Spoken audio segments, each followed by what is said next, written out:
Hi friends, welcome to കോംറ്റി cracker. ഞാൻ Subhash. Hello friends, ഞാൻ സുമേഷ്.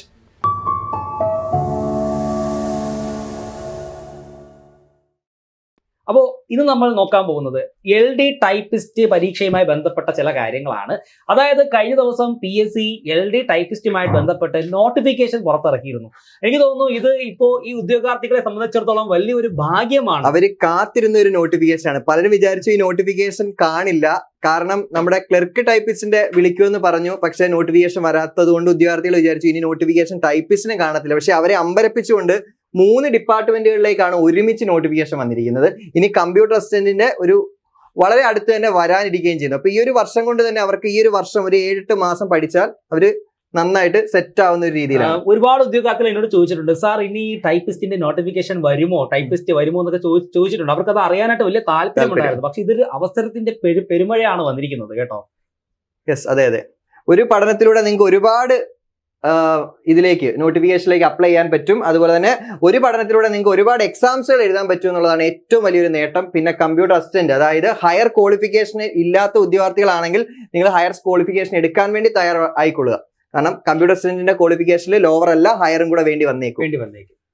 അപ്പോൾ ഇപ്പൊ നിലവിൽ വന്നിരിക്കുന്ന ടൈപ്പിസ്റ്റുമായി ബന്ധപ്പെട്ട് കിടക്കുന്ന ചില തസ്തികയുടെ കാര്യങ്ങളൊക്കെ സാർ നോട്ടിഫിക്കേഷൻസിന് നമ്മുടെ ഒന്നാമത്തെ നോട്ടിഫിക്കേഷൻ വന്നിരിക്കുന്നത് ടൈപ്പിസ്റ്റ് ഗ്രേഡ് 2, അതായത് കമ്പനി ബോർഡ് കോർപ്പറേഷനുകളിലേക്ക് ടൈപ്പിസ്റ്റ് ഗ്രേഡ് 2 എന്ന തസ്തികയുടെ ഒരു നോട്ടിഫിക്കേഷൻ നിലവിൽ നമ്മുടെ പ്രൊഫൈലിൽ ആക്റ്റീവ് ആണ്. അതുപോലെ തന്നെ കേരള സംസ്ഥാന മലിനീകരണ നിയന്ത്രണ ബോർഡിൽ ലോവർ ഡിവിഷൻ ടൈപ്പിസ്റ്റ്, അവിടെയും ഒഴിവുകളൊന്നും കൃത്യമായിട്ട് പറയുന്നില്ല. നമുക്ക് എന്ത് സംഭവിക്കും, ഇപ്പൊ ഈ നോട്ടിഫിക്കേഷൻ പ്രതീക്ഷിക്കാതെ വന്നതുപോലെ തന്നെ നല്ല ഒരു വേക്കൻസിയും ചിലപ്പോൾ വന്നേക്കാം. അവസാനത്തത് നമ്മുടെ വേരിയസ്, നമ്മൾ പ്രതീക്ഷിച്ചിരുന്ന ലോവർ ഡിവിഷൻ ടൈപ്പിസ്റ്റ് വേരിയസ് വിവിധ ഡിപ്പാർട്ട്മെന്റുകളിലേക്ക് ജില്ലാ അടിസ്ഥാനത്തിൽ നടത്തിയ ഒരു നോട്ടിഫിക്കേഷൻ. അവിടെ കുറച്ച് നിയമനം കൂടുതൽ ഇവിടെ നിയമനം കൂടുതൽ നടക്കാൻ സാധ്യത ഉണ്ടെന്നാണ് നമുക്ക് അറിയാൻ കഴിഞ്ഞിട്ടുള്ളത്. പലരും വിചാരിച്ചിരിക്കുന്നു നിയമനം അധികം നടക്കാൻ സാധ്യതയില്ല എന്ന്. ഓക്കെ, അപ്പൊ ഈ 3 ഡിപ്പാർട്ട്മെന്റുകളിലേക്കുള്ള നോട്ടിഫിക്കേഷൻ ആണ് നിലവിൽ നമ്മുടെ പ്രൊഫൈൽ ആക്റ്റീവ് ആയിട്ടുള്ളത്. ഇനി കമ്പ്യൂട്ടർ അസിസ്റ്റന്റും വരാനിരിക്കുന്നുണ്ട്. യെസ് ഫ്രണ്ട്സ്, അപ്പോൾ നമുക്കിപ്പോ കാറ്റഗറി നമ്പർ 744/2025 പ്രകാരം കേരള സംസ്ഥാന മലിനീകരണ നിയന്ത്രണ ബോർഡ് പൊല്യൂഷൻ കൺട്രോൾ ബോർഡിൽ lower division typist LD typist വിളിച്ചിട്ടുണ്ട് കേട്ടോ. കാരണം എനിക്ക് തോന്നുന്നു ഈ പൊല്യൂഷൻ കൺട്രോൾ ബോർഡൊന്നും അടുത്തിടെ LD ടൈപ്പിസ്റ്റ് എന്ന് പറയുന്ന ഒരു തസ്തികയ്ക്ക് വേണ്ടിയിട്ട് അങ്ങനെ നോട്ടിഫിക്കേഷൻ ഒന്നും പുറത്ത് ഇറക്കിയിട്ടില്ല. അപ്പൊ അതുകൊണ്ട് അത്യാവശ്യം കുറച്ച് നിയമനം നടക്കുവാൻ സാധ്യത കാണുന്നുണ്ട്. കാരണം ഒഴിവുകൾ കൃത്യമായിട്ട് പറയുന്നില്ല, പ്രതീക്ഷിത ഒഴിവുകൾ എന്നേ പറയുന്നുള്ളൂ കേട്ടോ. അതുകൊണ്ട് ചിലപ്പോൾ കൂടുതൽ നിയമനങ്ങൾ നടക്കാൻ സാധ്യതയുണ്ട്. എനിക്ക് തോന്നുന്നു ഈ മെയ് ഒക്കെ ആകുമ്പോഴത്തേക്ക് ഒരുപാട് റിട്ടയർമെന്റ് ഉണ്ട്. 1990-കളിലൊക്കെ സർവീസിൽ കയറിയിട്ടുള്ള കുറെ ആളുകളൊക്കെ റിട്ടയർ ചെയ്ത് പോകാൻ സാധ്യതയുണ്ട്. അതുകൊണ്ട് തന്നെ കൂടുതൽ നിയമനമൊക്കെ ഇത്തരം സ്ഥാപനങ്ങളിൽ നടക്കുവാൻ സാധ്യതയുണ്ട്. സാർ, അപ്പൊ ഇതിന്റെ യോഗ്യതയുമായി ബന്ധപ്പെട്ടുള്ള കാര്യം ഒന്ന് വിശദീകരിക്കാം. സാറേ, ഇവിടെ കേരള സംസ്ഥാന മലിനീകരണ നിയന്ത്രണ ബോർഡിൽ ഇതിന്റെ ക്വാളിഫിക്കേഷൻ എന്ന് പറയുന്നത് നിങ്ങളിപ്പം +2 അല്ലെങ്കിൽ 10th ലെവൽ പാസ്സായിട്ടുള്ളവരായിരിക്കും നമ്മളെല്ലാവരും. അത് കൂടാതെ ടൈപ്പ് റൈറ്റർ ലോവർ മലയാളം പാസ്സായവരാവണം, ടൈപ്പ് റൈറ്റർ ലോവർ ഇംഗ്ലീഷ് പാസ്സായവരാവണം. വിത്ത് വെയ്ഡ് പ്രോസസിങ്, അത് നിങ്ങൾ കോഴ്സ് ചെയ്യുന്നതിനോടൊപ്പം പ്രാക്ടിക്കൽ എക്സാം കഴിഞ്ഞ് ടൈപ്പ് റൈറ്റിംഗിന്റെ എക്സാം കഴിഞ്ഞ് 1 മാസത്തിന് ശേഷം വെയ്ഡിന്റെ എക്സാം മലയാളം ആണെങ്കിലും ഇംഗ്ലീഷ് ആണെങ്കിലും LBS നടത്തുന്നതാണ്. അപ്പോൾ ഓൾറെഡി നിങ്ങളുടെ സർട്ടിഫിക്കറ്റ്, നിങ്ങൾക്ക് ഒരു മെയിൻ സർട്ടിഫിക്കറ്റ് കിട്ടിയിട്ടുണ്ടെങ്കിൽ നിങ്ങൾ ഈ 2 ക്വാളിഫിക്കേഷനും നേടിയവരാണ്. ഓക്കെ ആണല്ലോ. KGTയുടെ സർട്ടിഫിക്കറ്റ് ഉള്ളവർ ഈ 2 ക്വാളിഫിക്കേഷൻ നേടിയവരാണ്. പലർക്കും അയ്യോ ഇനി വേർഡ് പ്രോസസിംഗിന്റെ സർട്ടിഫിക്കറ്റ് ഞാൻ എവിടെ പോയി ഒപ്പിക്കും എന്നൊക്കെ ഒരു ഡൗട്ട് ഉണ്ട്. എങ്കിൽ സംശയം വേണ്ട, നിങ്ങൾ KGT typewriting lower Malayalam English നേടിയവരാണെങ്കിൽ നിങ്ങൾ അതിന്റെ കൂടെ തന്നെ വേർഡ് പ്രോസസിംഗ് നേടിയിട്ടുണ്ട്. അപ്പൊ അവർക്ക് ഇതിൽ അപ്ലൈ ചെയ്യാം. ഹയർ ക്വാളിഫിക്കേഷൻ എവിടെ പറയുന്നില്ല, ഈ മലിനീകരണ നിയന്ത്രണ ബോർഡിൽ ഹയർ ക്വാളിഫിക്കേഷൻ പറയുന്നില്ല. ധൈര്യമായിട്ട് അപ്ലൈ ചെയ്യാം. അതുപോലെ ശമ്പളം 20,000 മുതൽ 45,800 രൂപയാണ് ശമ്പള സ്കെയിലായിട്ട് ഇവിടെ കാണാൻ സാധിക്കുന്നത് കേട്ടോ. അപ്പോൾ ഇനി അടുത്ത നോട്ടിഫിക്കേഷൻ നമുക്ക് നോക്കാം. Category number 760/2025. Category number 760/2025. അതായത് സർക്കാർ ഉടമസ്ഥതയിലുള്ള വിവിധ കമ്പനികൾ, കോർപ്പറേഷനുകൾ, ബോർഡുകൾ എന്നിവയിലെ എന്താ പറയേണ്ടത്, അത്തരം സ്ഥാപനങ്ങളിൽ ടൈപ്പിസ്റ്റ് ഗ്രേഡ് 2 വിളിച്ചിട്ടുണ്ട് കേട്ടോ. അതായത് ഇപ്പോൾ Kerala land development corporation limited, Kerala state film development corporation, Kerala state small industries development corporation, state farming corporation, അതുപോലെ forest industries, handicrafts development corporation of Kerala, Kerala state electricity board, Kerala urban and rural development finance corporation, greater Cochin development authority, ഇത്തരത്തിലുള്ള സ്ഥാപനങ്ങളിലാണ് typist grade 2 തസ്തികയിൽ വിളിച്ചിരിക്കുന്നത് കേട്ടോ. അപ്പൊ ഇവിടെയും ഒഴിവുകൾ എന്ന് പറയുന്നത് പ്രതീക്ഷിത ഒഴിവുകളാണ്. അതായത് നിയമനം നടക്കാൻ സാധ്യതയുണ്ട്. കാരണം ഈ പറയുന്ന ഇത്രയും സ്ഥാപനങ്ങളിൽ അല്ലെങ്കിൽ വിവിധ കമ്പനികൾ, കോർപ്പറേഷനുകൾ, ബോർഡുകൾ ഇത്രയും സ്ഥാപനങ്ങളിലത്തേക്ക് ഒരുമിച്ചാണ് ഇവരിപ്പോ ചോദിച്ചിരിക്കുന്നത്. അതുകൊണ്ട് തന്നെ ഓരോ സ്ഥാപനങ്ങളിലും കൂടുതൽ വാക്കൻസീസ് ഇനിയും വരാൻ സാധ്യതയുണ്ട്. അപ്പൊ അത്യാവശ്യം നല്ല രീതിയിലൊക്കെ പഠിച്ചു കഴിഞ്ഞാൽ നിങ്ങൾക്ക് ജോലി ഉറപ്പിക്കാൻ കഴിയും എന്നാണ് എനിക്ക് തോന്നുന്നത്. സാർ, അപ്പൊ ഇവിടെയും ഈ ക്വാളിഫിക്കേഷനുമായി ബന്ധപ്പെട്ടുള്ള കാര്യം പറയാമോ? സാറേ, ഇതിന്റെ ക്വാളിഫിക്കേഷനകത്ത് മാത്രം ചെറിയ ഒരു വ്യത്യാസമുണ്ട്. കാരണം ഇവിടെ ലോവർ മാത്രം പോരാ, ഹയർ കൂടി വേണം.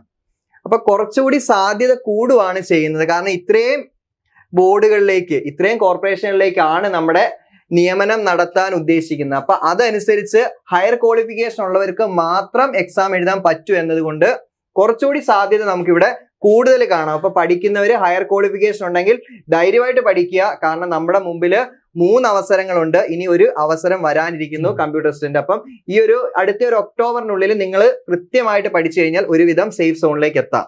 അപ്പൊ ഇവിടെ ഹയർ ക്വാളിഫിക്കേഷൻ വേണം. നേരത്തെ പറഞ്ഞ മലിനീകരണ നിയന്ത്രണ ബോർഡിൽ അതിനോടൊപ്പം തന്നെ എന്താണ്, ഹയർ ക്വാളിഫിക്കേഷൻ ഇംഗ്ലീഷ് മാത്രം മതി, മലയാളം വേണ്ട. ഇംഗ്ലീഷിന്റെ ഹയർ ക്വാളിഫിക്കേഷൻ മാത്രം നേടിയാൽ മതി. ഓക്കെ, അതാണ് ഈ ഒരു പോസ്റ്റിന്റെ ഒരു പ്രത്യേകതയായിട്ട് നമുക്ക് പറയാനുള്ളത്. നെക്സ്റ്റ് സോ ഇനി പറയുന്നത് കാറ്റഗറി നമ്പർ 631/2025. എനിക്ക് തോന്നുന്നു ഏറ്റവും വലിയൊരു അവസരമാണ് ഇപ്പോൾ PSC ഉദ്യോഗാർത്ഥികൾക്കായിട്ട് തന്നിരിക്കുന്നത് കേട്ടോ. അതായത് ലോവർ ഡിവിഷൻ ടൈപ്പിസ്റ്റ് വേരിയസ്, അതും ജില്ലാ അടിസ്ഥാനത്തിലാണ്. തിരുവനന്തപുരം മുതൽ കാസർഗോഡ് വരെയുള്ള 14 ജില്ലകളിലത്തേക്കും വിവിധ സർക്കാർ വകുപ്പുകളിലേക്ക് വേണ്ടിയിട്ടാണ് ഈ ഒരു LD ടൈപ്പിസ്റ്റ് തസ്തികയിൽ വിളിച്ചിരിക്കുന്നത്. ഇവിടെ ശമ്പളം 26,500 മുതൽ 80,700 വരെയാണ് ശമ്പള സ്കെയിൽ പറയുന്നത് കേട്ടോ. അപ്പം എനിക്ക് തോന്നുന്നു ഏറ്റവും കൂടുതൽ നിയമനം നടക്കാൻ സാധ്യതയുള്ളത് ഇവിടെ ആയിരിക്കും. ഇത് ജില്ലാ അടിസ്ഥാനത്തിലാണെങ്കിലും നമ്മൾ ടോട്ടല് മൊത്തത്തിലുള്ള നിയമനം നോക്കിക്കഴിഞ്ഞാൽ നല്ലൊരു റേഞ്ച് നിയമനം സംസ്ഥാനത്തൊട്ടാകെ നടന്നിട്ടുണ്ട്. പക്ഷെ ഓരോ ജില്ലകൾ എടുത്ത് നോക്കിക്കഴിഞ്ഞാൽ ചില ജില്ലകളിൽ മാത്രം കുറച്ച് നിയമനമേ നടന്നിട്ടുള്ളൂ. പക്ഷേ അവിടെ കട്ട് ഓഫും കുറവാണ് എന്ന കാര്യം ആലോചിക്കണം. തിരുവനന്തപുരം ജില്ലയിലൊക്കെ കട്ട് ഓഫ് കൂടുതലാണെങ്കിലും അതിനാനുപാതികമായി നല്ല നിയമനം തന്നെ അവിടെ നടന്നിട്ടുണ്ട്. ഏകദേശം 112ഓളം നിയമനം അവിടെ മാത്രം നടന്നിട്ടുണ്ട്. അപ്പം ചിന്തിച്ച് ആലോചിച്ച് വേണം നിങ്ങൾ ജില്ല തിരഞ്ഞെടുക്കാൻ. ഏത് ജില്ല വെച്ചാലും നിങ്ങൾ ഒരു ഹയർ ക്വാളിഫിക്കേഷനുള്ള ഉദ്യോഗാർത്ഥിയാണെങ്കിൽ നന്നായിട്ട് പഠിച്ചോ. അതെ, ഏതെങ്കിലും ഒരു ജോലി, ഈ 3 എണ്ണത്തിൽ ഏതെങ്കിലും ഒരു ജോലി നമുക്ക് ഉറപ്പിക്കാൻ പറ്റും. ഉറപ്പായിട്ട് ഉറപ്പിക്കാൻ പറ്റും. സാർ, അപ്പൊ ഇതിന്റെയും ഒരു ക്വാളിഫിക്കേഷനായിട്ട് ബന്ധപ്പെട്ട് പറയാം. സാറേ, ഇതിന്റെ ക്വാളിഫിക്കേഷൻ LD ടൈപ്പിസ്റ്റ് വേരിയസ് ആയതുകൊണ്ട് തന്നെ ഇതിന് ഹയർ വേണ്ട. ഇതിന് lower Malayalam English with word processing മാത്രം മതി. ഉണ്ടെങ്കിൽ അവർക്ക് എന്ത് ചെയ്യാം, ഇതിന് അപ്ലൈ ചെയ്യാം, എക്സാം എഴുതാം, ക്ലിയർ ആക്കാം. അപ്പോ ഇത് ഈ LD ടൈപ്പിസ്റ്റ് എന്ന് പറയുന്നത്, വേരിയസ് എന്ന് പറയുന്നത് പ്രിയപ്പെട്ട ഉദ്യോഗാർത്ഥികളെ ഇവിടെ വലിയൊരു അവസരമാണ് നിങ്ങൾക്കുള്ളത്. അപ്പൊ എല്ലാവരും നന്നായിട്ട് പഠിക്കുക എന്നുള്ളതാണ്. ഇവിടെ ഒരു പ്രത്യേകത എന്ന് പറഞ്ഞാൽ ഇപ്പൊ 3 ആപ്ലിക്കേഷൻസ് ആണ് അയക്കാൻ പറ്റുന്നത്. ഈ 3 ലിസ്റ്റിലും വരുന്നവർ പരസ്പരം എന്ത് ചെയ്യും, നല്ല ഡിപ്പാർട്ട്മെന്റ് നോക്കി NJD വാങ്ങി ഡിലീഷൻ വാങ്ങിയൊക്കെ പോയി കഴിഞ്ഞാൽ ലിസ്റ്റിന്റെ കുറച്ച് താഴെ ആണെങ്കിലും കുറച്ച് താഴെ വരുന്നവർക്കും അവസരങ്ങളാണ് എന്ന കാര്യം ആലോചിക്കുക. നമ്മൾ പഠിച്ചു, നിർഭാഗ്യവശാൽ ഒരുപക്ഷെ പരീക്ഷാ സമയത്ത് നമുക്ക് കുറച്ച് മാർക്ക് കുറഞ്ഞ് നിങ്ങൾ ലിസ്റ്റിന്റെ കുറച്ച് താഴെ പോയാലും നിങ്ങൾ പേടിക്കേണ്ട. കാരണം ഈ 3 ഡിപ്പാർട്ട്മെന്റുകളിലേക്ക് ഒന്നിച്ച് പരീക്ഷ വിളിച്ച് നടത്തി കഴിഞ്ഞാൽ ലിസ്റ്റിൽ ഉൾപ്പെട്ടവരെന്ത് ചെയ്യും, ഇഷ്ടപ്പെട്ട ജോലികൾ വാങ്ങി മാറി പോകുമ്പോൾ നമുക്ക് കുറച്ചുകൂടെ അവസരം മുകളിലേക്ക് കയറി വരും. അപ്പൊ അതുകൊണ്ട് ഒരു നിരാശയും വേണ്ട, ധൈര്യമായിട്ട് പഠിക്കുക, അത്രേ പറയാനുള്ളൂ. ഇപ്പോ ഈ ഒരു സ്ക്രീനിൽ നിങ്ങൾക്ക് കാണാം, നമ്മുടെ കോമ്പറ്റീറ്റീവ് ക്രാക്കറിൽ പഠിച്ച് മികച്ച വിജയം വാങ്ങി നിയമനം കിട്ടിയവരും നിയമനം കാത്തിരിക്കുന്നതുമായിട്ടുള്ള ഉദ്യോഗാർത്ഥികളുടെ ചിത്രങ്ങളാണ് ഇപ്പോൾ നിങ്ങൾക്ക് ഇവിടെ സ്ക്രീനിൽ കാണാൻ സാധിക്കുന്നത്. ഇതേപോലെ നിങ്ങളുടെ ചിത്രവും ഇതുപോലെ ഞങ്ങൾക്ക് വെച്ചുകൊണ്ട് ക്ലാസ്സുകൾ പ്രസന്റ് ചെയ്യാൻ കഴിയട്ടെ. അപ്പോൾ നമുക്ക് ടൈപ്പിസ്റ്റിന്റെ കോഴ്സ് ആരംഭിച്ചിട്ടുണ്ട്, കോമ്പറ്റീറ്റീവ് ക്രാക്കറിൽ ആരംഭിച്ചിട്ടുണ്ട്. അപ്പോൾ നിങ്ങളുടെ അഡ്മിഷൻ ഉറപ്പുവരുത്തുവാനായിട്ട് വിളിക്കുക 8590202323. വെറുതെ പഠിച്ചു എന്നതുകൊണ്ട് മാത്രം ലിസ്റ്റിൽ വരാൻ സാധിക്കില്ല. കാരണം റീസെന്റ് ആയിട്ട് PSC നടത്തിയ പരീക്ഷകളുടെ ടൈപ്പിസ്റ്റ് എക്സാമുകളുടെ ക്വസ്റ്റ്യൻ പാറ്റേൺ മനസ്സിലാക്കിയിട്ട് വേണം പഠിക്കാൻ. കാരണം അങ്ങനെയുള്ള ക്വസ്റ്റ്യൻസ് പ്രാക്ടീസ് ചെയ്ത് പഠിച്ചെങ്കിൽ മാത്രമേ നമുക്കൊരു നല്ല റാങ്കിലേക്ക് എത്താൻ പറ്റൂ. അപ്പൊ നമ്മൾ ഈ വെറുതെ ക്ലാസ്സുകൾ മാത്രമല്ല, അതിനോടൊപ്പം അതായത് ക്ലാസ്സുകളോടൊപ്പം തന്നെ ക്വസ്റ്റ്യൻസ് വർക്കൗട്ടിങ്ങിന്റെ വീഡിയോസും നമ്മൾ കൊടുക്കുന്നുണ്ട്. മാക്സിമം കണക്റ്റഡ് ഫാക്റ്റുകളും ഉൾപ്പെടുത്തിക്കൊണ്ട് കൊടുക്കുന്നു. അപ്പൊ അങ്ങനെയൊക്കെ പഠിച്ചു കഴിഞ്ഞാൽ നിങ്ങൾക്ക് കുറച്ചുകൂടെ എന്ത് ചെയ്യാൻ പറ്റും, നല്ല രീതിയിൽ ഒരു പ്രിപ്പറേഷൻ മുന്നോട്ട് കൊണ്ടുപോകാൻ പറ്റും. അപ്പൊ ഇതൊക്കെ അങ്ങനെ പഠിച്ച് റാങ്ക് വാങ്ങിയ കുട്ടികളാണ് എന്നുള്ള കാര്യം ആലോചിക്കണം നിങ്ങൾ.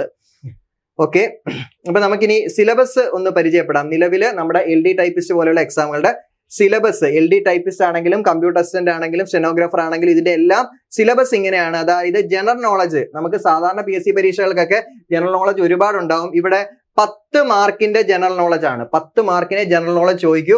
10 മാർക്കിൽ ചിലപ്പോൾ 1 മാർക്ക് എന്തായിരിക്കും, കറണ്ട് അഫേഴ്സും ആയിരിക്കും. അപ്പൊ 10 മാർക്കിന് അവിടെ സയൻസ് ഇല്ല എന്നുള്ള കാര്യം ആലോചിക്കണം. ഇപ്പൊ സയൻസ് ബാക്ക്ഗ്രൗണ്ട് ഇല്ലാത്ത ഒരു ഉദ്യോഗാർത്ഥി ആണെങ്കിൽ ജനറൽ PSCക്ക് അയാൾ സയൻസ് പഠിക്കണം. ഇവിടെ സയൻസ് പഠിക്കണ്ട. ഇവിടെ സിലബസ് ജനറൽ നോളജിൽ എന്തൊക്കെ സിലബസ് ആണ് വരുന്നത് നമുക്ക് പറയാം. അതുപോലെ തന്നെ കമ്പ്യൂട്ടർ വേർഡ് പ്രോസസ്സിംഗിന്റെ ഭാഗത്ത് നിന്നും 40 മാർക്കിന്റെ ചോദ്യങ്ങളാണ് വരുന്നത്. 40, അതായത് Word, Excel, PowerPoint, fundamentals. പിന്നെ ടൈപ്പ് റൈറ്ററിന്റെ ഭാഗത്ത് നിന്നും 10 മാർക്കാണ്. സാമാന്യം പഠിക്കുന്ന ഒരു ഉദ്യോഗാർത്ഥിയാണെങ്കിൽ ഈ 10 മാർക്കിൽ ഒരു 9 മാർക്കും അവന് കിട്ടും. അതുപോലെ തന്നെ ഇംഗ്ലീഷ്, അതായത് മലയാളവും ഇംഗ്ലീഷും, അതും എത്ര മാർക്കിനാണ്, 20 മാർക്കിന് വിടാവുന്നത്. അതായത് ഇംഗ്ലീഷ് 20 മാർക്കിന്, അതുപോലെ തന്നെ റീജിയണൽ ലാംഗ്വേജ് ആയിട്ടുള്ള നമ്മുടെ മലയാളമാണ്, മലയാളം 20 മാർക്കിന്, അങ്ങനെ അത് 40 മാർക്കിനാണ് ചോദ്യം വരുന്നത്. ചുരുക്കി പറഞ്ഞാല് നമ്മുടെ മുൻ സിലബസുമായിട്ട് വലിയൊരു വ്യത്യാസം കാണുന്നില്ല. ആ ഒരു സെയിം മാർക്ക് ഡിസ്ട്രിബ്യൂഷനും കാര്യങ്ങളൊക്കെ തന്നെയാണ് ഇവിടെയും പറയുന്നത്. കഴിഞ്ഞ ഒരു 4 വർഷമായിട്ട് പോകുന്ന അതേ സിലബസ് തന്നെയാണ് ഇവിടെയും തന്നിട്ടുള്ളത്. നമുക്ക് ഇനി സിലബസ് വിശദമായിട്ട് ഉദ്യോഗാർത്ഥികൾക്ക് പരിചയപ്പെടുത്തി കൊടുക്കാം. പാർട്ട് 1 നമ്മൾ പറയുന്ന ജനറൽ നോളജിന് 10 മാർക്കാണ് ഉള്ളത്. നമ്മൾ പറഞ്ഞു അവിടെ നമ്മൾ പഠിക്കേണ്ടത്, സയൻസ് പഠിക്കേണ്ടതെന്ന് പറഞ്ഞു. അപ്പൊ പഠിക്കേണ്ടത് ഫാക്ട്സ് അബൌട്ട് ഇന്ത്യ, അതായത് നമ്മുടെ ജോഗ്രഫിയുടെ ഭാഗത്ത് നിന്നും ഇന്ത്യൻ ജോഗ്രഫി, അതായത് അതിന്റെ physical features, climate, soil, reverse, famous sites etcetera. അതുപോലെ തന്നെ നമ്മുടെ ഡെമോഗ്രഫിയുടെ ഭാഗത്ത് നിന്നും economics and social development, poverty alleviation, economy and planning, ഇത്ര ഏരിയ ആണ് പഠിക്കേണ്ടത്. നമ്മുടെ എക്കണോമിക്സിന്റെ ഭാഗത്ത് നിന്നും ഹിസ്റ്ററിയുടെ ഭാഗത്ത് നിന്നും നോക്കിക്കഴിഞ്ഞാൽ നമ്മുടെ 1857 മുതൽ 1947 വരെയുള്ള ദേശീയ പ്രസ്ഥാനത്തിന്റെ പ്രവർത്തനങ്ങൾ എന്തൊക്കെയാണെന്ന് പഠിക്കണം. പിന്നെ 5 ഇയർ പ്ലാൻ, 12 പഞ്ചവത്സര പദ്ധതികളും പഠിക്കണം. ഇത്രയും ഏരിയയിൽ നിന്ന് മിക്കവാറും എനിക്ക് തോന്നുന്നു ഈ പറയുന്ന ജനറൽ നോളജിന്റെ ഭാഗത്ത് നിന്ന് ചോദ്യം വരുന്നത് കൃത്യമായിട്ടും സിലബസ് ബേസ് ചെയ്തുകൊണ്ട് മാത്രമാണ്. ഇത്ര ഏരിയ നിങ്ങൾ പഠിക്കുക. പിന്നെ കറണ്ട് അഫേഴ്സ് കുറച്ച് വൈഡായിട്ട് കിടക്കുന്നതുകൊണ്ട് നമുക്ക് ഭാഗ്യം ഉണ്ടെങ്കിൽ കിട്ടും എന്ന് വിചാരിച്ചിരുന്നാൽ മതി. പഠിക്കണം, അത്രേ ഉള്ളൂ. അന്താരാഷ്ട്ര വർഷങ്ങള്, അന്താരാഷ്ട്ര തീമുകൾ അങ്ങനെയൊക്കെ ഒന്ന് പഠിച്ചു വെച്ച് കഴിഞ്ഞാൽ അത് മാർക്ക് സ്കോർ ചെയ്യാൻ പറ്റും. ഫാക്ട്സ് അബൌട്ട് ഇന്ത്യ വരുമ്പോഴും അവിടെയും ഫാക്ട്സ് അബൌട്ട് കേരള വരുമ്പോഴും അവിടെയും geography, Kerala geography, physical features, അതുപോലെ തന്നെ climate, soil, reverse, famous sites, economics and social development, historical importance etcetera. ഇത്രയും കാര്യങ്ങൾ എന്ന് പറഞ്ഞാൽ നിലവില് നമ്മുടെ എക്സാമുകൾക്ക് ചോദിക്കുന്ന വളരെ ബേസ് ആയിട്ടുള്ള കാര്യങ്ങളാണ്. അവിടെ നമുക്ക് ഒരുപാട് കാട് കയറി പഠിക്കേണ്ട കാര്യമൊന്നുമില്ല. പിന്നെ റിനേസൻസ്, അടുത്ത സ്ലൈഡിൽ റിനേസൻസിനെ കുറിച്ച് പറയാം. നവോത്ഥാനത്തിന്റെ ഭാഗത്തു നിന്നും കുറെ നവോത്ഥാന നായകന്മാര്, ആ നായകന്മാരുമായി ബന്ധപ്പെട്ട് കേരളത്തിൽ നടന്ന പ്രവർത്തനങ്ങള്, ബ്രഹ്മാനന്ദ ശിവയോഗി, ചട്ടമ്പി സ്വാമികൾ, ശ്രീനാരായണ ഗുരു, വാഗ്ഭടാനന്ദൻ, തൈക്കാട് അയ്യ വൈകുണ്ഠ സ്വാമികൾ, പൊയ്കയിൽ യോഹന്നാൻ, അയ്യങ്കാളി, പണ്ഡിറ്റ് കറുപ്പൻ, മന്നത്ത് പത്മനാഭൻ, VT ഭട്ടതിരിപ്പാട്, ഡോക്ടർ പൽപ്പു, കുമാരൻ ആശാൻ, വക്കം മൗലവി, കുര്യാക്കോസ് ഏലിയാസ് ചാവറ, അങ്ങനെ തുടങ്ങിയ നവോത്ഥാന നായകന്മാര്. ഈ നവോത്ഥാന നായകന്മാര് അവരുടെ നവോത്ഥാന പ്രസ്ഥാനങ്ങള്, അവരുടെ വർഷം, അത്തരം കാര്യങ്ങളാണ് അവിടെ നോക്കേണ്ടത്.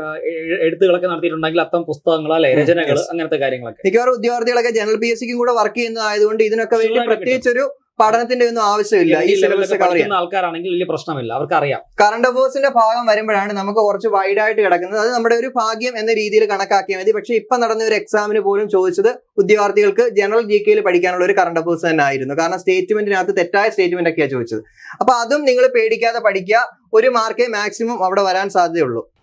സോ സർ, ഈ നെക്സ്റ്റ് ഈ കമ്പ്യൂട്ടർ വേർഡ് പ്രോസസ്സിംഗുമായിട്ട് ബന്ധപ്പെട്ട് കിടക്കുന്ന കാര്യങ്ങളാണ്. അപ്പൊ ഇവിടെ നിങ്ങൾ ശ്രദ്ധിക്കേണ്ട കാര്യം, നമ്മുടെ തസ്തിക എന്ന് പറയുന്നത് ടൈപ്പിസ്റ്റ് ആണ്. ടൈപ്പിസ്റ്റ് അല്ലെ, ടൈപ്പ് ചെയ്യുക, ഡോക്യുമെന്റ്സ് ഒക്കെ ടൈപ്പ് ചെയ്യുക. അതുകൊണ്ടാണ് ഏറ്റവും കൂടുതൽ മാർക്ക് ഡിസ്ട്രിബ്യൂട്ട് ചെയ്യേണ്ടത് ഇവിടെയാണ്, നമ്മുടെ കമ്പ്യൂട്ടർ വേർഡ് പ്രോസസ്സിംഗ് എന്ന് പറയുന്ന ഭാഗത്താണ്. 40 മാർക്കാണ് അവിടെ നിന്ന് നമുക്ക് ലഭിക്കേണ്ടത് കേട്ടോ. പ്രധാനമായിട്ടും വേർഡ്, എക്സൽ, പവർ പോയിന്റ്, അതിനോടൊപ്പം തന്നെ കമ്പ്യൂട്ടറിന്റെ ബേസിക്സും കൂടി ഇവിടെ എന്ത് ചെയ്യുന്നുണ്ട്, ചോദിക്കുന്നുണ്ട്. അപ്പൊ കമ്പ്യൂട്ടറിന്റെ ബേസിക്സ് പഠിക്കുമ്പോഴത്തേക്ക് വളരെ സിമ്പിൾ ആണ്. നിങ്ങൾ നിങ്ങളുടെ സ്കൂൾ തലത്തിലൊക്കെ IT പഠിച്ചിട്ടുണ്ട്. അവിടെ input device, output device, hardware, software, memory, storage device, latest peripherals, email, browsers, search engine, social networking, antivirus software, Unicode, websites, Windows, ഇത്രയും കാര്യങ്ങൾ നിങ്ങൾ പഠിക്കണം കേട്ടോ. ഇൻപുട്ട് ഡിവൈസും ഔട്ട്പുട്ട് ഡിവൈസ്, ഹാർഡ്വെയർ, സോഫ്റ്റ്വെയർ ഒക്കെ കോമൺ ആയിട്ടുള്ള കാര്യങ്ങളാണ്, നിങ്ങൾക്ക് എല്ലാവർക്കും അറിയാം. ഇവിടെ ശ്രദ്ധിക്കേണ്ട ഒരു കാര്യം, ലേറ്റസ്റ്റ് പെരിഫറൽസ്, അതൊരിക്കലും നിങ്ങൾ ഇഗ്നോർ ചെയ്യരുത്. ലേറ്റസ്റ്റ് പെരിഫറൽസ് കുറച്ച് നന്നായിട്ട് പഠിക്കുക. കാരണം ലേറ്റസ്റ്റ് പെരിഫറൽസ്, പുതിയ ടെക്നോളജീസ് ചിലപ്പോൾ നമുക്ക് അറിയില്ലായിരിക്കും. കാരണം ഓരോ ദിവസം പോകും തോറും മോണിറ്റർ ടൈപ്പ്, പ്രിന്റർ ടൈപ്പ്, അല്ലെങ്കിൽ അതുമായിട്ട് ബന്ധപ്പെട്ട് കിടക്കുന്ന പുതിയ ഡിവൈസസ് വിപണിയിൽ എത്തിക്കൊണ്ടിരിക്കുകയാണ്. അപ്പൊ ചോദ്യകർത്താവിന് തന്നെ അതുമായിട്ട് ബന്ധപ്പെട്ട ഒരു ചോദ്യം എടുത്തുകൊണ്ട് വരിക എന്ന് പറഞ്ഞു കഴിഞ്ഞാൽ വളരെ ഇൻട്രസ്റ്റ് ആയിട്ടുള്ള ഒരു കാര്യമായിരിക്കും കേട്ടോ. അപ്പോൾ ലേറ്റസ്റ്റ് പെരിഫറൽസിലും കൂടി കുറച്ച് ഊന്നൽ കൊടുത്ത് എന്ത് ചെയ്യുക, പഠിക്കുക. ഉദാഹരണത്തിന് മോണിറ്റേഴ്സ്, ഇപ്പൊ LED മോണിറ്റർ, LCD മോണിറ്റർ, അങ്ങനെ കുറെ മോണിറ്റർ ടൈപ്പുകളുണ്ട്. ഇപ്പൊ റീസെന്റ് OLED ഉണ്ട്, എനിക്കൊരു ടെലിവിഷൻ ഷോപ്പിലൊക്കെ പോയാൽ കിട്ടും. അപ്പോൾ OLED എങ്ങനെയാണ് വർക്ക് ചെയ്യുന്നത്, അതിനകത്തുള്ള ടെക്നോളജി എന്താണ് എന്നൊക്കെ വേണമെങ്കിൽ പരീക്ഷയ്ക്ക് ചോദിക്കാം. അപ്പൊ ആ രീതിയിലും കൂടി ഒന്ന് പ്രിപ്പയർ ചെയ്ത് വെക്കുക. അതുപോലെ മിക്ക ഉദ്യോഗാർത്ഥികൾക്ക് പഠിക്കാൻ ബുദ്ധിമുട്ടുള്ള ഒരു സംഗതിയാണ് ഈ യൂണീകോഡ്. യൂണീകോഡ് എന്താണെന്ന് ആർക്കും വലിയ ധാരണയില്ല. എന്താണ് യൂണീകോഡ്? അപ്പൊ അത് കുറച്ച് നന്നായിട്ട് ഊന്നൽ കൊടുത്ത് പഠിക്കുക. അത്രയും വലിയ ടോപ്പിക് ഒന്നും അല്ല, ഒരു 10 മിനിറ്റിന് താഴെ സമയം മതി അത് പഠിക്കുവാനായിട്ട്. അതുപോലെ വിൻഡോസ് ഓപ്പറേറ്റിംഗ് സിസ്റ്റം. ഇവിടെ വിൻഡോസ് ഓപ്പറേറ്റിംഗ് സിസ്റ്റത്തിനെ കുറിച്ചുള്ള ബേസിക് കാര്യമാണ് പറയുന്നത്. അതായത് ഇവിടെ OS-നെ കുറിച്ചുള്ള അഡ്വാൻസ്ഡ് കാര്യങ്ങളൊന്നും പഠിച്ച് സമയം കളയണ്ട. എന്താണ് വിൻഡോസ് OS, പലതരം വെർഷൻസ് എന്തൊക്കെയാണ്, വിൻഡോസ് OS-ന്റെ പ്രധാനപ്പെട്ട ഫീച്ചേഴ്സ് എന്തൊക്കെയാണ്, ഇങ്ങനെയൊക്കെ പഠിച്ചാൽ മതി കേട്ടോ. ബാക്കി ഈ browsers, search engines, social networking, ഇതൊക്കെ പഠിക്കാൻ എളുപ്പമാണ്. സോഷ്യൽ നെറ്റ്വർക്കിംഗ് ഒക്കെ നിങ്ങൾ എല്ലാവരും പറയും, കാരണം FBയും ഇൻസ്റ്റയും ഒക്കെ യൂസ് ചെയ്യുന്ന ആൾക്കാരാണ് നിങ്ങൾ. അതുമായിട്ട് ബന്ധപ്പെട്ട് കിടക്കുന്ന ജനറൽ ആയിട്ടുള്ള കുറച്ച് ചോദ്യങ്ങളാണ് അതിൽ വരുന്നത് കേട്ടോ. പിന്നെ MS വേർഡ്, നമ്മുടെ പ്രധാനപ്പെട്ട കോർ സബ്ജക്റ്റ് ആണ് MS Word, Excel, PowerPoint. നിങ്ങൾക്ക് ഏറ്റവും കൂടുതൽ പഠിക്കാനുള്ളത് MS വേർഡ് ആണ്, ഈ വേർഡ് പ്രോസസ്സിംഗിൽ. അതായത് മൈക്രോസോഫ്റ്റ് വേർഡിന്റെ വേർഡ് വിൻഡോ എന്താണ്, title bar, ribbon, status bar, tool bar, പിന്നെ ഡോക്യുമെന്റ് എങ്ങനെ ക്രിയേറ്റ് ചെയ്യാം, ഓപ്പൺ ചെയ്യാം, സേവ് ചെയ്യാം, പ്രിന്റ് ചെയ്യാം, ക്ലോസ് ചെയ്യാം. ഇത് പഠിക്കുമ്പോൾ ഇവിടെ നിങ്ങൾ നിർബന്ധമായിട്ടും അതുമായി ബന്ധപ്പെട്ട് കിടക്കുന്ന ഷോർട്ട് കട്ട് കീസ് പഠിക്കണം. റീസെന്റ് PSC നടത്തിയ ഒരുപാട് പരീക്ഷകളിൽ ഷോർട്ട് കട്ട് കീസ് ചോദിച്ചിട്ടുണ്ട് കേട്ടോ. സാധാരണ ചോദിക്കുന്ന ഷോർട്ട് കട്ട് കീസിന് പുറമെ സൂക്ഷ്മമായിട്ടുള്ള മറ്റു ചില ഓപ്പറേഷൻസിന്റെ ഷോർട്ട് കട്ട് കീസും ചോദിക്കുന്നുണ്ട്. 5 തവണ ഷിഫ്റ്റ് കീ പ്രസ് ചെയ്താൽ എന്ത് സംഭവിക്കും, 2 തവണ മൗസിൽ ക്ലിക്ക് അടിച്ചാൽ എന്ത് സംഭവിക്കും, ഇങ്ങനെയുള്ള ചോദ്യങ്ങൾ ചോദിക്കുന്നുണ്ട്. അത് പല ഉദ്യോഗാർത്ഥികൾക്കും ഒരു കൺഫ്യൂഷൻ വരുന്നുണ്ട് കേട്ടോ. അതുപോലെ തന്നെ ഫോണ്ട് സൈസ്, സ്റ്റൈല്, എഫക്ട്, ഇത്തരത്തിലുള്ള കാര്യങ്ങൾ എന്താണ് എന്നുള്ളത് പഠിക്കുക. ഒരു പാരഗ്രാഫ് ഫോർമാറ്റ് ചെയ്യുന്നത് എങ്ങനെയാണ്, ഡ്രോപ്പ് ക്യാപ്പ് ഒരിക്കലും നിങ്ങൾ ഇഗ്നോർ ചെയ്യരുത്. ഡ്രോപ്പ് ക്യാപ്പ് നന്നായിട്ട് അറിഞ്ഞിരിക്കുക.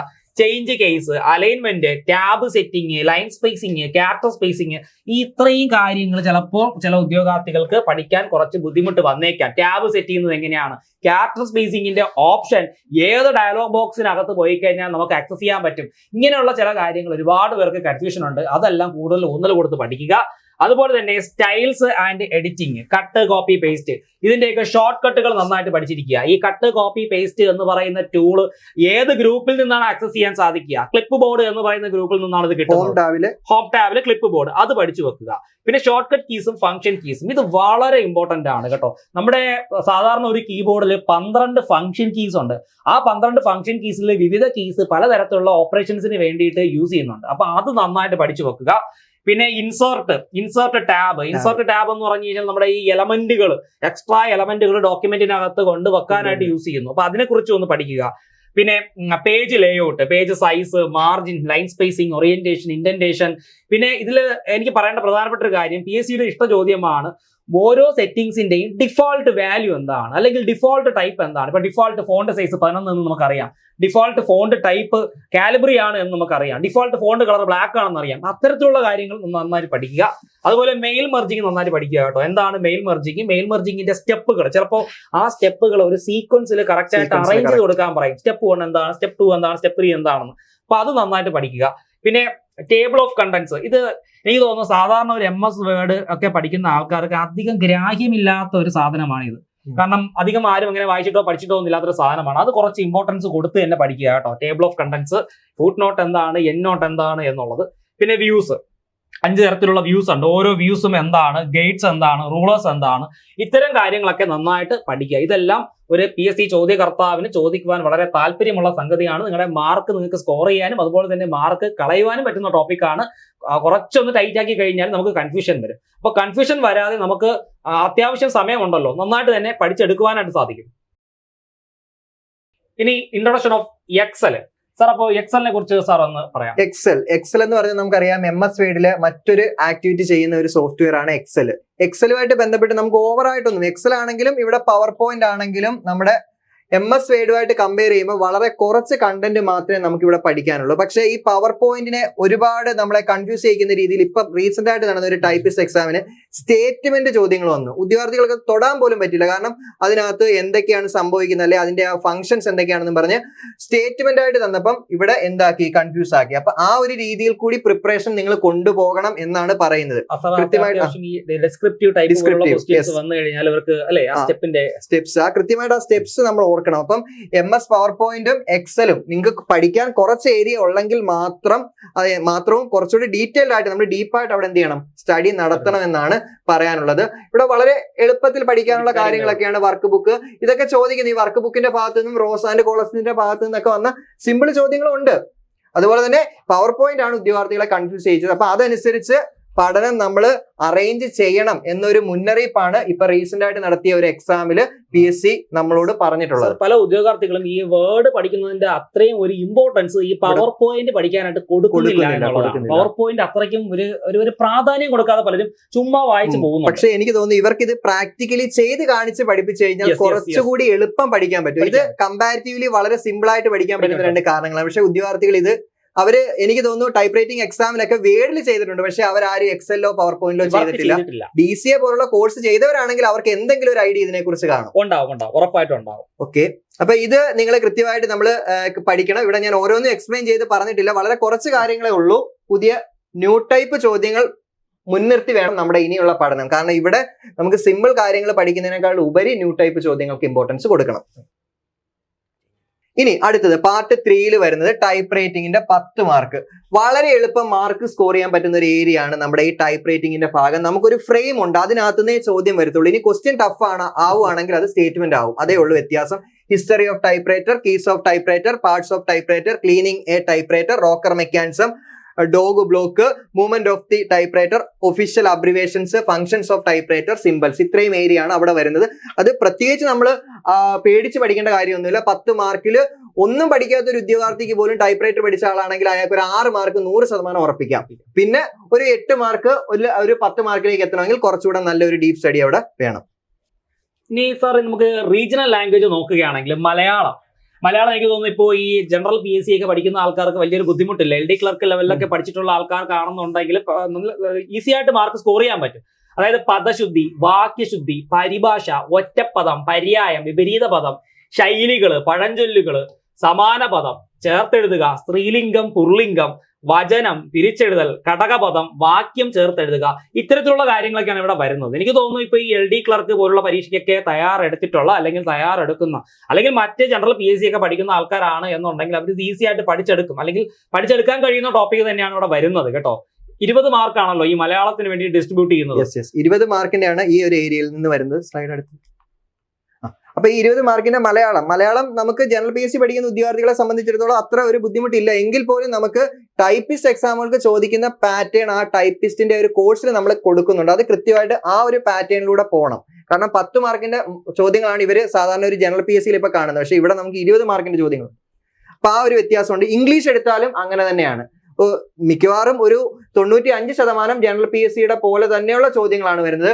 പക്ഷെ ഇവിടെ വരുമ്പോൾ ഒരു വ്യത്യാസം എന്ന് പറഞ്ഞാൽ കോംപ്രിഹെൻഷൻ പാസേജ്, അതായത് നമുക്കില്ല കൊച്ചുകുട്ടികൾക്ക് CBSE സ്കൂളിലൊക്കെ ഒരു പാസേജ് കൊടുത്തിട്ട് ആ പാസേജിൽ നിന്ന് ചോദ്യം വരുന്ന ഒരു പുതിയ മെത്തേഡ്, ജനറൽ PSC ഇല്ലാത്തൊരു മെത്തേഡ് നമുക്ക് എവിടെ കാണാൻ കഴിയുന്നുണ്ട്? ഈ പറയുന്ന ടൈപ്പിസ്റ്റ് പരീക്ഷകളിൽ കാണാൻ കഴിയുന്നുണ്ട്. അതുപോലെ തന്നെ ബാക്കി ഒരു ഏരിയ എടുത്തു കഴിഞ്ഞാൽ അപ്പൊ ആ കോംപ്രിഹെൻഷൻ പാസേജിന്റെ കേസ് മാത്രം അങ്ങനെ നിങ്ങൾ കണക്കാക്കിയാൽ മതി. പിന്നെ സിനോണിംസ്, ആന്റോണിംസ് അങ്ങനെ വരുന്ന ഏരിയാസ്, അതുപോലെ തന്നെ പാസ്റ്റ് ടെൻസുമായിട്ട് ബന്ധപ്പെട്ട് different aspects of grammatical usage can be tested, അങ്ങനെ കുറെ കാര്യങ്ങൾ, വൺ വേർഡ് ആൻസർ, അങ്ങനെ കുറച്ച് വെറൈറ്റീസ് ആയിട്ടുള്ള ചോദ്യങ്ങൾ വരുന്നുണ്ട്. അത് കൃത്യമായ രീതിയിലുള്ള ഒരു പ്ലാനിങ്ങോട് കൂടി പഠിക്കുന്നവർക്ക് ക്ലിയർ ചെയ്യാൻ സാധിക്കും. പിന്നെ വരുന്നതെന്ന് പറഞ്ഞാൽ എഡിറ്റിംഗ്. ഇതെല്ലാം നമ്മൾ പല പേരുകളിൽ പല മൊഡ്യൂൾസിൽ പറയുന്നുണ്ടെങ്കിലും ഏകദേശം ജനറൽ PSCയുടെ ചോദ്യങ്ങളൊക്കെ തന്നെയാണ് വരുന്നത്. പ്രീവിയസ് എക്സാംസ് എഴുതിയിട്ടുള്ളവർക്ക് അത് മനസ്സിലാവും. എഡിറ്റിംഗ്, അതുപോലെ തന്നെ പഞ്ച്വേഷൻ, ഇതൊക്കെ ഈ എക്സ്ക്ലമേഷൻ മാർക്ക് അങ്ങനെയുള്ള ചോദ്യങ്ങൾ, സെന്റൻസ് ഏതാണ്, എക്സ്ക്ലമേറ്ററി സെന്റൻസ് ആണോ, അങ്ങനെയൊക്കെയുള്ള ചോദ്യങ്ങൾ വരും. അതുപോലെ തന്നെ സബ്ജക്റ്റ് വെർബ് എഗ്രിമെന്റ് ആ ഒരു ഏരിയയിൽ നിന്ന് വരുന്നുണ്ട്. എഡിറ്റിംഗിന്റെ ഭാഗത്ത് നിന്ന് വരുന്നുണ്ട്. അങ്ങനെയുള്ള ഏരിയയിൽ നിന്ന് ആണ് വരുന്നത്. ഇവിടെ എനിക്ക് തോന്നുന്നു സിലബസിൽ തന്ന അതേപോലെയുള്ള ചോദ്യങ്ങൾ വന്ന പരീക്ഷകളും ഉണ്ട്. അത് ഞാൻ കാണിച്ചുതരാം. Module 3 English language in day to day affairs പക്ഷെ ഇതൊന്നും കാര്യമില്ല. ഇങ്ങനെ മൊഡ്യൂൾ തിരിച്ചു കൊടുത്തേക്കുന്നത് നമ്മുടെ ഉദ്യോഗാർത്ഥികളെ പേടിപ്പിക്കാൻ വേണ്ടി മാത്രമാണ്, അല്ലാതെ വേറൊന്നും നിങ്ങൾ കരുതണ്ട. ഇഡിയംസ് ആൻഡ് ഫ്രൈസസ് അങ്ങനെയുള്ള ഏരിയാസ് ഇവിടെയാണ്. ഇവിടെ ഞാൻ പറഞ്ഞു വന്ന ഏരിയ ഇവിടെയാണ്. അതാണ്ട് മൊഡ്യൂൾ 5. ഈ മൊഡ്യൂളൊക്കെ കാണുമ്പോൾ ഇംഗ്ലീഷിന്റെ സിലബസ് ഒരു വലിയ ഏരിയ ആണെന്നൊക്കെ തോന്നും. അതുപോലെ തന്നെ grammar portion, article, preposition, tense, clause, phrasal verb, ഇതെല്ലാം ജനറൽ പി എസ് സിയുടെ ടോപ്പിക്കുകൾ അതുപോലെ തന്നെയാണ്. എനിക്ക് തോന്നുന്നു ഒരു 15 മാർക്ക് നിങ്ങൾ ജനറൽ പി എസ് സിയുടെ ഭാഗത്ത് നിന്ന് പ്രതീക്ഷിക്കാം. യെസ്, ഈ ഏരിയ ഓക്കെ ആണല്ലോ. Word order and sentence order, അതായത് നമ്മൾ ഓർഡർ സെറ്റിച്ച് ജംബിൾ വേർഡ് ആയിട്ട് തന്നിട്ട് അത് കറക്റ്റ് ചെയ്യാൻ വേണ്ടി പറയും. അതിനുശേഷം changes of voice, active, passive, അത് ജനറൽ പി എസ് സി പഠിക്കുന്നതാണ്. Reported speech general P S സിയിൽ ഉദ്യോഗാർത്ഥികൾ പഠിക്കുന്നതാണ്.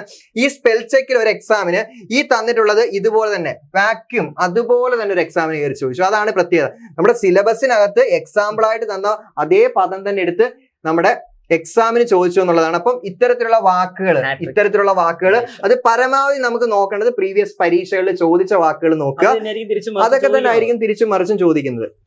ഇതാണ് നമ്മുടെ ഒരു എക്സാം സിലബസ് എന്ന് പറയുന്നത്. സിലബസ് ഉദ്യോഗാർത്ഥികൾക്ക് എല്ലാവർക്കും മനസ്സിലായി. സിലബസിനകത്തൊന്നും ചേഞ്ച് ഒന്നുമില്ല. പുതുതായിട്ട് നമ്മുടെ ഈ ഒരു എക്സാമിന് വേണ്ടി പ്രിപ്പയർ ചെയ്യുന്നവർക്കാണെങ്കിലേ ഉള്ളൂ സിലബസിനെ കുറിച്ചൊരു ധാരണ ഉണ്ടാവേണ്ടത്. അതെ സാർ, അതെ. ഇനിയിപ്പോ നമുക്ക് ഇവിടെ പറയുന്നുണ്ട് 2 ലക്ഷ്യത്തിലേക്ക് ഒരേ പഠനം. കാരണം ഈ കമ്പനി ബോർഡ് ടൈപ്പിസ്റ്റ് ആയാലും LD ടൈപ്പിസ്റ്റ് ആയാലും ഈ പൊല്യൂഷൻ കൺട്രോൾ ബോർഡിന്റെ ടൈപ്പിസ്റ്റ് ആയാലും എല്ലാത്തിന്റെയും സിലബസ് ഏതാണ്ട് സെയിം തന്നെയല്ലേ.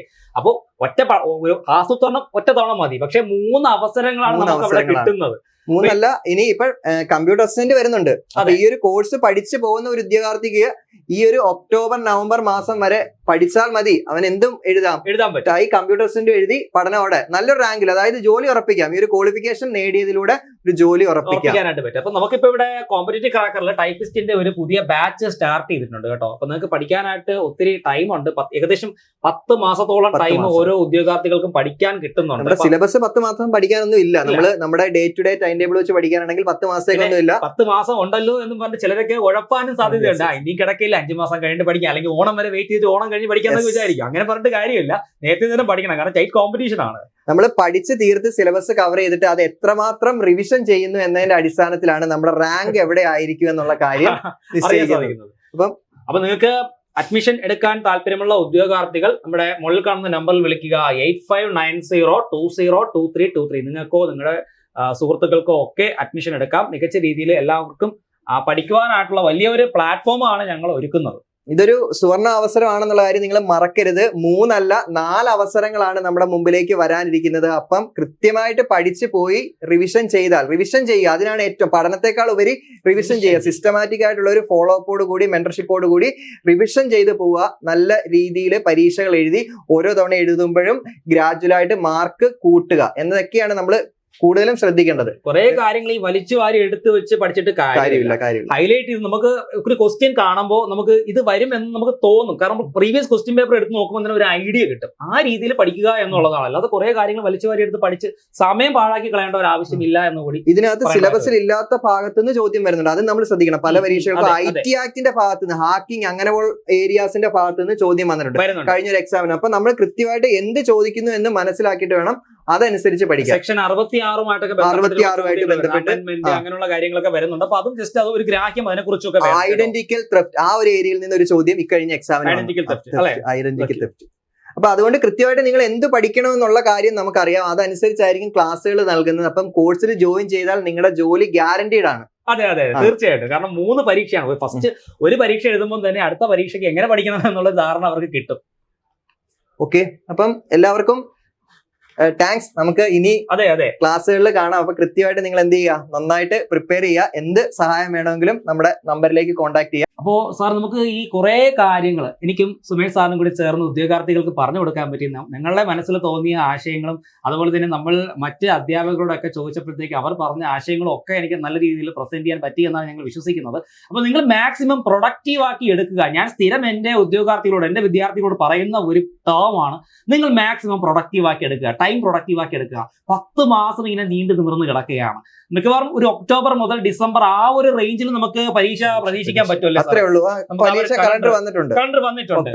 അതുകൊണ്ട് അവർക്ക് പഠിക്കാനായിട്ട് ഒരു ഒത്തിരി ടൈം ഉണ്ട് എന്നുള്ളതാണ്. അതൊരു ഒരു പോസിറ്റീവ് ആണ് എന്നുള്ളതാണ്. പക്ഷെ പഠിക്കാൻ ഒരുപാട് സമയം ഉണ്ടെന്ന് കരുതി ഞങ്ങൾ നേരത്തെ പറഞ്ഞു, നിങ്ങൾ എന്ത് ചെയ്യരുത്, ഇപ്പം മടി പിടിച്ചിരിക്കരുത്. കൃത്യമായിട്ട് പഠിക്കുക. നമുക്ക് കുറേശ്ശെ പഠിച്ച് തീർത്തൊരു 2 തവണ റിവിഷൻ ചെയ്യാനുള്ള സമയമുണ്ട്.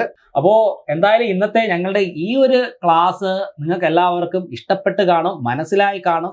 നിങ്ങൾ എല്ലാവരും അത് ഉപയോഗപ്പെടുത്തും എന്ന് ഞങ്ങൾ വിശ്വസിക്കുന്നു. സോ നമുക്ക് ഇതുപോലുള്ള യൂസ്ഫുൾ ആയിട്ടുള്ള ഒരുപാട് ക്ലാസ്സുകളുമായിട്ട് എല്ലാ ഫ്രണ്ട്സിനെയും നമ്മൾ വീണ്ടും കാണാം. പിന്നെ ഒരു കാര്യം കൂടി പറയട്ടെ, ഈ വീഡിയോ ആദ്യമായിട്ടാണ് കാണുന്നതെങ്കിൽ ചാനൽ സബ്സ്ക്രൈബ് ചെയ്യുക കേട്ടോ. സബ്സ്ക്രൈബ് ചെയ്ത് അടുത്ത് കാണുന്ന ബെൽ ഐക്കണിൽ പ്രസ് ചെയ്യുക. നമ്മുടെ പുതിയ വീഡിയോസ് ഒക്കെ നോട്ടിഫിക്കേഷൻ ആയിട്ട് നിങ്ങൾക്ക് ലഭിക്കും. സാർ പിന്നെ വേറെ എന്താ പറയാനുള്ളത്? അല്ല, എല്ലാവർക്കും എല്ലാവിധ ആശംസകളും നേരുന്നു. കോഴ്സിൽ ജോയിൻ ചെയ്താൽ നിങ്ങൾക്ക് നന്നായിട്ട് പഠിക്കാന്നുള്ള കാര്യം ഒന്നുകൂടി ഉറപ്പ് തരുന്നു. അപ്പം ഇനി നമുക്ക് വൈൻഡപ്പ് ചെയ്യാം. പറയാനില്ല. എല്ലാ ഫ്രണ്ട്സിനും താങ്ക് യു വെരി മച്ച്. എല്ലാവിധ ആശംസകളും. Good bye.